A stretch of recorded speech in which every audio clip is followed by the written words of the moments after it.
collection, but are actual ways of experiencing and viewing collections within a museum. Breathe.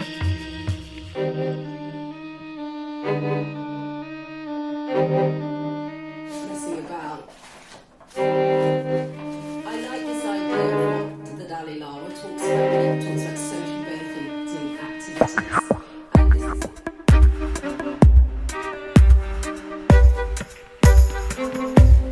A new moon teaches gradualness and deliberation and how one gives birth to oneself slowly. Patience with small details makes perfect a large work, like the universe. What 9 months of attention does for an embryo, 40 early mornings will do for your gradually growing wholeness. Rumi.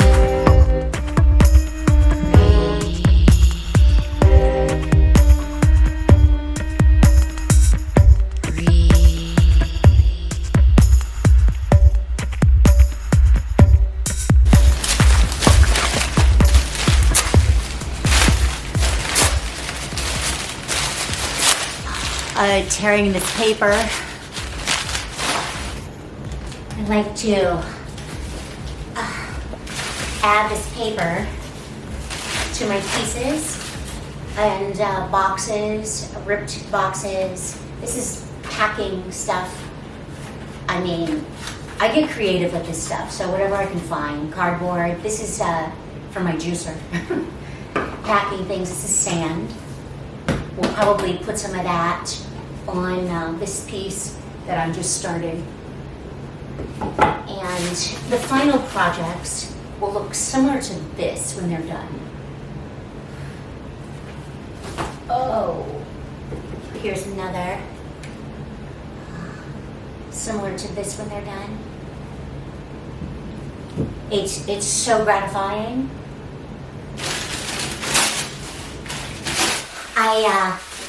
I'm quite messy, as you can see. I just put everything on the floor and decide what I'm going to work on. These are prepping these. So this one I was just working on, and I'll go over it again with modeling paste, gesso, and I might add raffia to this, I'm not sure.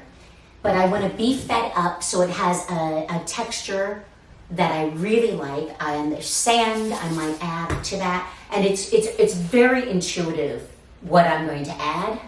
So I kind of just work on it until I'm pretty satisfied, and then we get some finished products that look like this. This is gratifying beyond words. I cannot. When I look at this, I basically melt. The textures, the colors. I melt. Yeah, it gives me great joy. It's great pleasure. So, just lots and lots of glue. In any given day, you'll see glue on my hands if I've been working, because I do wash it off, but it doesn't. You have to take a bath, really. You have to take a bath to get this to come all the way off. For the most part. You gotta take a bath. Or wash the dishes. That does it too.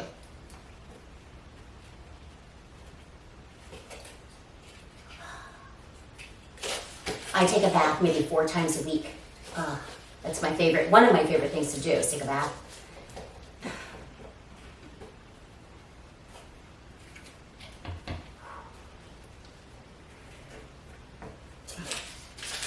One of my good friends in New York used to take baths every night at 10 o'clock. Every night she took a bath. I was so busy. I was like, how do you have the mental space to take a bath? I was so busy. And I was really high energy. I'm still high energy, but I was just major high energy. And I moved into an apartment with a beautiful bathroom, like Italian tiles. We lived in Inwood, in this apartment. I love the bathroom.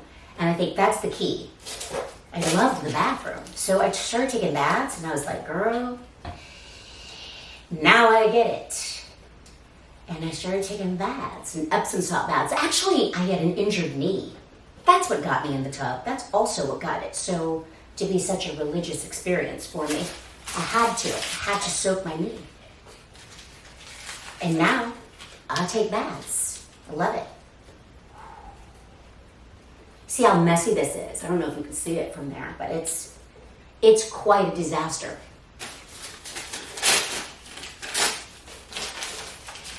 It's everything I need.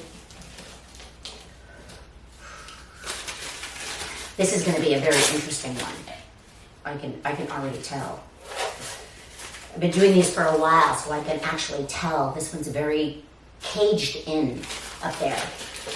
So a lot of these pieces speak to me as I'm working on them, and it's one of my goals to work on a piece like a child,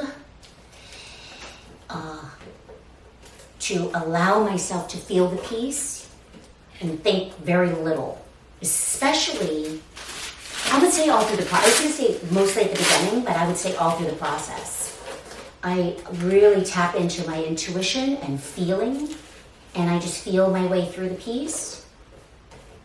And I just discover it instead of impose upon it. And I think, to be honest with you about that, is why I love to do art. Because I don't have to think. I can discover. Now, these are abstract. Typically, because I'm pretty much self-taught, I have to think harder. I have to think. Let's just say I have to think. When I do figures, I have to think. I will do a little sample drawing to get myself warmed up. And I'll sample draw. I love to do hands. I'll sample draw them, and then I'll draw them. After I've sample drawn them, I don't think. I actually let that feedback go into my hand, and then I draw them. And the same thing with faces. I like to make disappearing faces. So part of the face is not there. So I'll paint it all in there, and then I'll take some away. I mean, it gives me this practice of drawing the face and then taking parts of it away. I do the same thing with clay. When I throw a pot, I'll throw it round or symmetric, and then I'll alter it when I take it off the pottery wheel. Because I like things that don't have lots of symmetry. I find that we, as beings, aren't symmetric either. And there's something about that I accept.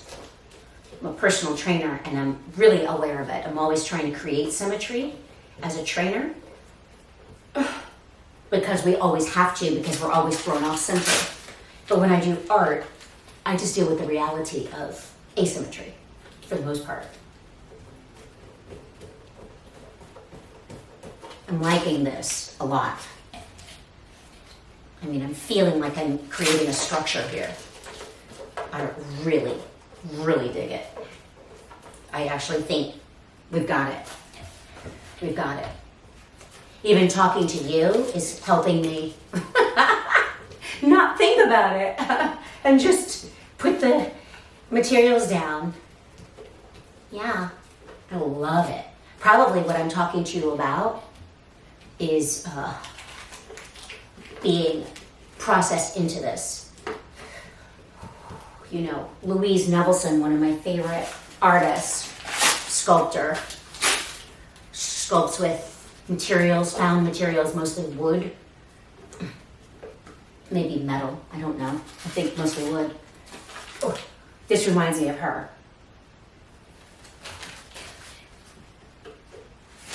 the color, the shape. All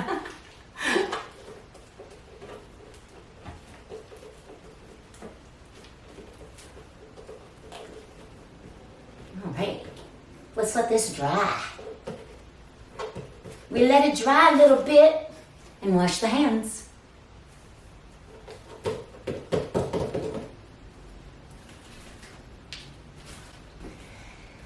I have to film with the air conditioner off, so I'm sweaty.